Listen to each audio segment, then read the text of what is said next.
welcome to the Punk Rock Doc Live. I am Dr. J.J. Kelly, the Punk Rock Doc. And we are taking calls from people, and we are taking questions in the comments as well. So if you have something that you want to get off your chest or you want a shrink to help you sort out in a cheeky way, then call 515-605-9822. One more time to help me memorize this number, 515-605-9822. If you have questions about your life, okay, keep in mind this is entertainment only. This is not medical or like psychotherapy advice, but, you know, you'll probably learn something nonetheless. So if you have a question about your life, you want me to answer it, call or put it in the comments.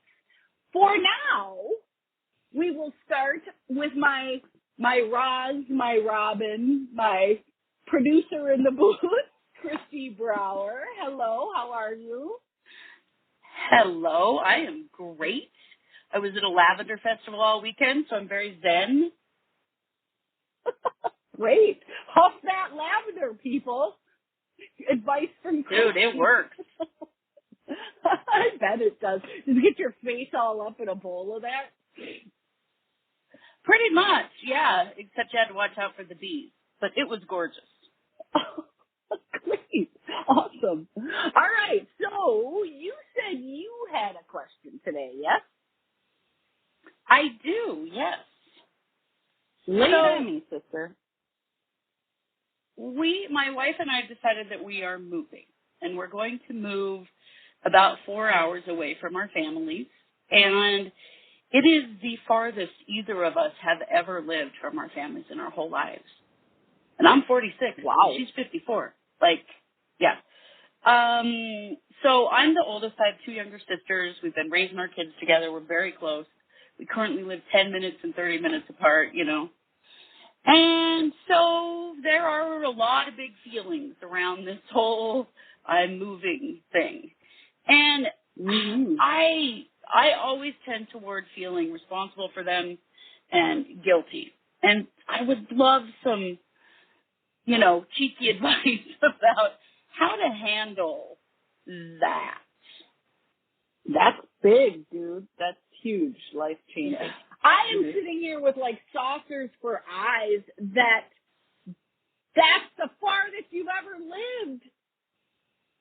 Your family. Oh, my gosh. That's such a testament to your family, too. I mean, I think there are some people on the planet that can't get far enough, fast enough from their hometown.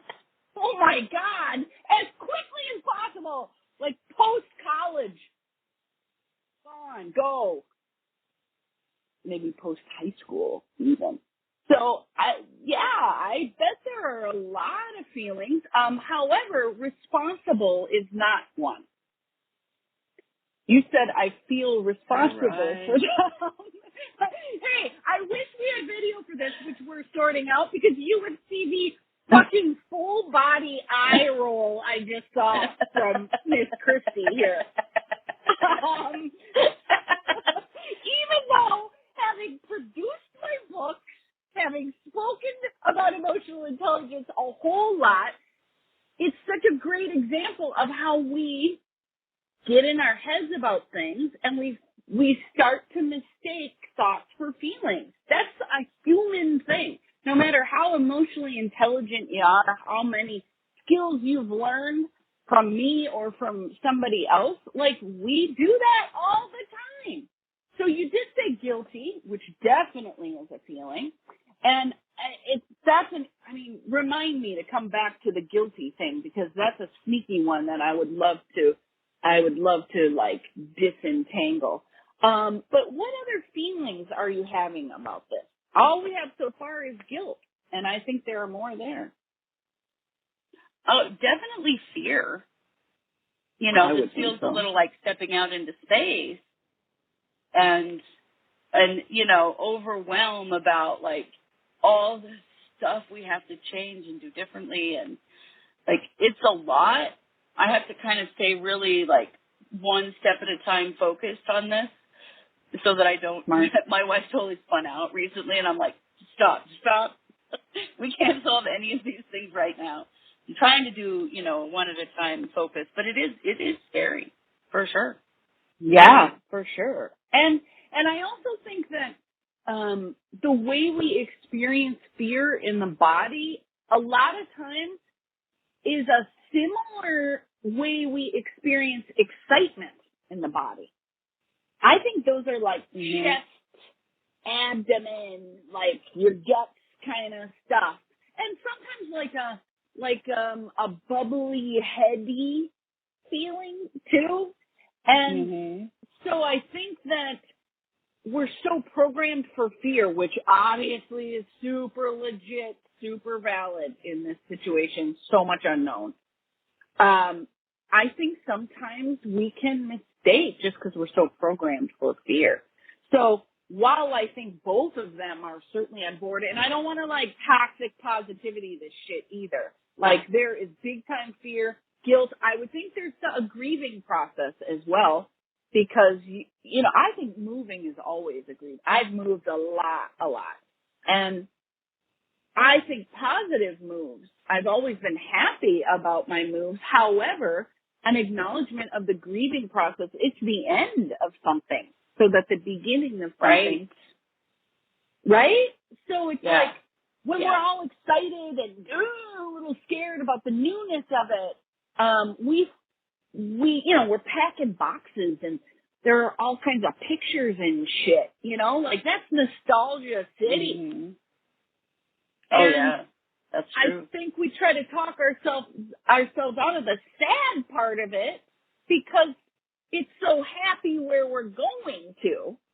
But grieving's grieving, the end of an era. I think to honor that, we want to do, we want to squirt some tears over that. That's legit and valid too.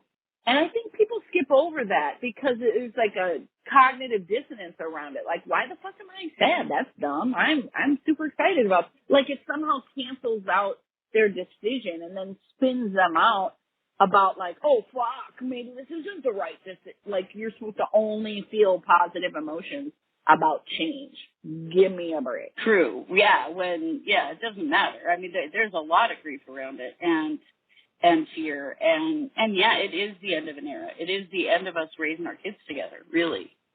And there's only 2 left that aren't adults. I mean, we're almost done with all of them. And that's a weird thing. But the kids are all spreading out. We're all going to end up spreading out. I know we are because our kids are already doing what a great time. Yeah. And what a lovely thing to have raised your kids with other people that you like. The whole village thing. You had the village. You have the village. I think that's like wonderful and how great for your kid too. And them. The other kids. Like, God, that is such a win-win. So, and the happy's not going to end. It's just going to take a little more effort. Christ, we can fly anywhere. That's a 4-hour drive too. That's the perfect amount of driving. I think 3.5 actually is perfect. Like, long enough where you're like completely, processing out. You're just separate from your life, but you're not like, get me out of the car. A great amount of road trip, it still qualifies as a road trip. Yeah. Which is fun. Let's go back to the guilt piece. So let me just preface this, so we can teach people. In the Get Real program, which is based on DBT, dialectical behavior therapy, there's a concept of justified and unjustified guilt or shame. No one decides what is justified or unjustified except you, the person. So it is based on your values, your morals. I say values because morals sounds kind of religious and I don't want to get into that. So values, same thing. What's important to you, how you want to be, how you want to live your life. So the idea then is that when we feel guilt, it's justified if we violated our values in some way. So you go and you apologize. You make it right. You eat your shit sandwich is what we say in Unorthodox Inc. It's funny how many metaphors have something to do with bodily function. Maybe I ought to take a look at that someday, but I'm not gonna. So if you fuck up, go apologize. You ought to feel guilty. Guilty is the signal that tells us we fucked up. So go eat your shit sandwich with dignity. You can do that with dignity still. It builds character to say you're sorry when you know you fucked up. That seems to get lost in society these days. You got to scramble to cover it up, which only causes shame. And I'm a big proponent of living your life in alignment with your values, if only to avoid the feeling of shame, which is incredibly yucky. So, unjustified guilt is that hit of guilt that you've been programmed to feel, but you haven't even violated your values. You haven't even really fucked up, but maybe, you particularly women-identified people, or people society identifies as women, are programmed to never say no to anything. So why wouldn't we also be programmed to feel a hit of guilt if we ever do say no to something?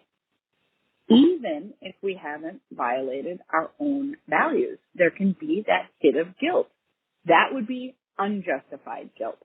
So, is moving, here back to Chris, is moving in violation of your values? No. It isn't. That's what I figured. Mm-hmm. So, is that guilt unjustified or justified according to your values? It's unjustified. You want to argue about it, though? Not really. I mean, I know deep down that I haven't done anything wrong and I'm not doing anything wrong. But there is this layer of programming, that came from my upbringing about, always putting family first, and family is more important than anything. That's why people stay. That's why the community that I grew up in, it's not unusual for people to never move away. And so I know where it's coming from, but still, you still feel it. And so I don't know. This helps a lot because I've not really thought about justified versus unjustified guilt, because I haven't done anything wrong. I haven't done anything to hurt anybody, Right. And I have 2 points about that. The first one being, I got to say I wanted to say them in a certain order, but I keep getting pulled back to family first. So I think I'm really glad you said that, because this is a point I've been making with clients a lot lately.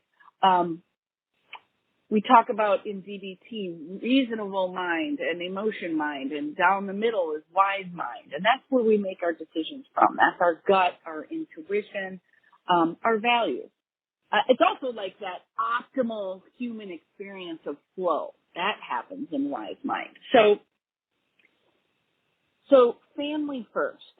If we're making a decision from our own wise mind, then we have to ask ourselves, what is the kindest thing to do for everyone involved in this moment? So you say family first, and you feel guilt, a hit of guilt for moving. Well, family includes you. True. When we think about kindness, we think about our behavior toward others. And a lot of times that's not in alignment with our values about how to treat ourselves.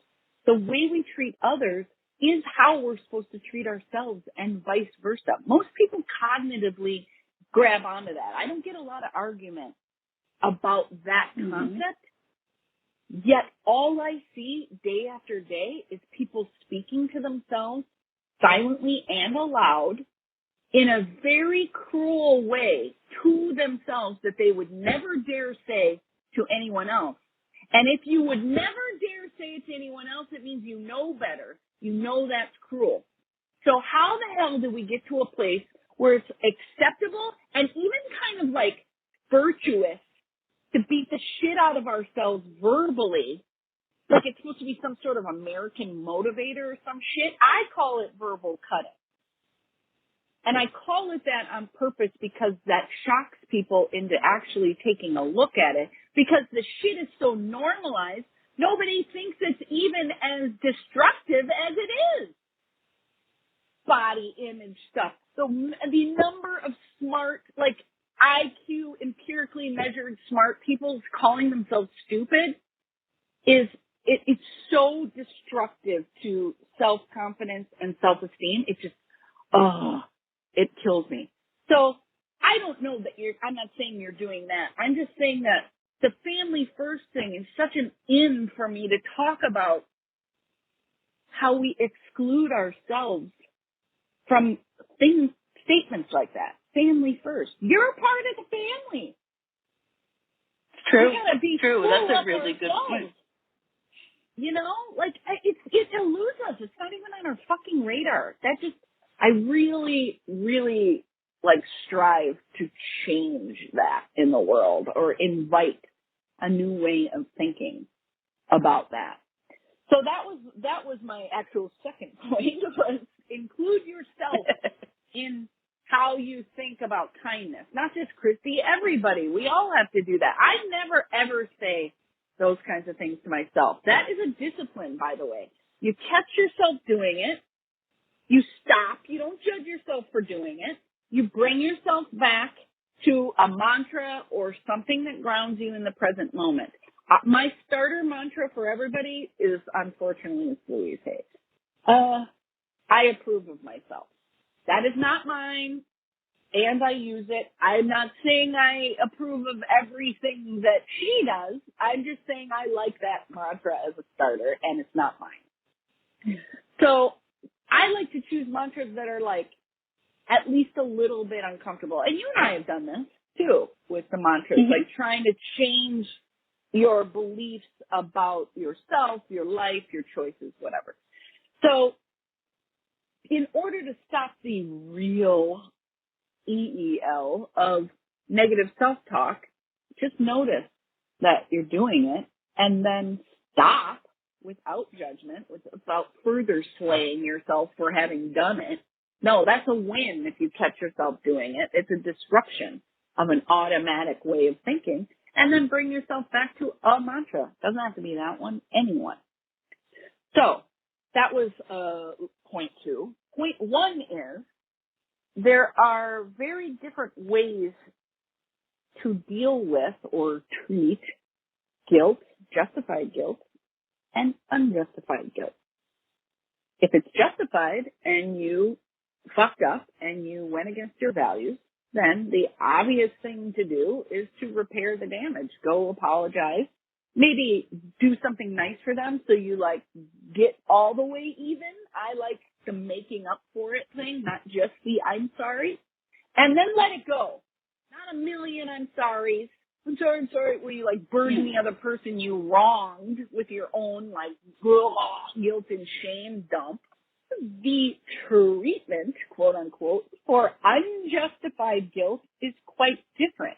You didn't violate your values, and you still get a hit of guilt even when you're doing something healthy. So do you remember from the book or have a guess of what the treatment plan is for unjustified guilt? Can't place it, no. Feel like I should. No, you forget should. Fuck should. Eliminate the word should from your vocabulary forever. No, you absolutely should not get it because it's not intuitive either. It's so counterintuitive. It is literally do it over and over and over again. Do the actual thing that makes you feel the hit of unjustified guilt in order to get used to it, to build your tolerance to that unjustified guilt. Isn't that funny? I love shit. That is funny. And that makes a lot of sense because since I told my sisters, I sort of refrained from talking about it around them because I feel guilty. So I think what I actually need to do is like talk way more about it, and that makes a lot of sense. I love it. It's exposure therapy, right? You expose yourself to the thing that you're afraid of or the thing you feel guilt about, but you know that it's unjustified. So you practice doing it more till that goes extinct. That hit of guilt that's been programming, you practice it until it's no longer automatic. It's just like anything else. So I think it's so funny because anytime I tell people that, they're like, holy shit, that's uncomfortable, or that seems like a terrible idea because it's going to cause discomfort. And that always makes me laugh because hell yeah, it is. Just like somebody that's afraid of a snake freaks out when they see a snake in a book, and then they see a snake behind glass, and then they hold the snake. Like, that systematic desensitization shit, exposure therapy has been around forever, and this is a lightweight form of that. But you know what? I think the funny about it, too, when I discuss it with the docs or clients, I mean, even the advanced students, we have to go over this stuff, because programming's a bitch. It's automatic. You know, like, we miss it a lot. It's a blind spot. You talking about it is going to, like, normalize and, you know, build your tolerance to the distress of the feeling of unjustified guilt. Plus, it's going to do that for your sisters, too. They're going to get used to the idea of you moving because you're talking about it more, which I would argue is the kindest thing to do for everyone involved. I think that is family first stuff. Mm-hmm. Because then it's not festering, you know, we're talking about it. That makes a lot of sense. Right. I like that. And just because you're not talking about it doesn't mean people don't have feelings about it. It's still happening. Fuck. Right. Right. Oh, that's such, I mean, I'm so happy for you. That is such a brave thing for you and your family to do. It, you know, moving is scary. And, you know, I've done it a ton, not recently, but I have done it a ton, and it's scary every time. And it's exciting every time. Mm-hmm. And there are a lot of changes that you don't know are going to happen, and that's the spice of life right there. I think so many wonderful things are going to happen for you, having been brave. Bravery rarely backfires, dude. That's true. That is true. And it does feel like I'm finally doing the thing I need to do for me. And that's, you know, I'm trying to just overcome, you know, like whatever everyone else's opinion, like this is for me. And I notice. And it's for the rest of my family too, because we all want it. But I seem to be the person that breaks the seal on these things, have all of my life, and the first person to make a big change, and then, you know, lots of people follow. So, sometimes it's hard to be the first one to say it. But it's all right. Then you get it. Then you get what you want, and that's awesome. And something that you said that I wanted to say. Oh, yeah. You said you're doing it for you, and I feel the strength in that when you say that. And then I'm thinking, yeah, you know, we have to be full up if we're going to help anybody, our family, clients, friends. You know, we can't be running on a tank with the light on and still help people. Like, it's supposed to be like we're full up, and then the overflow is a very, like, natural and easy way to spread generosity.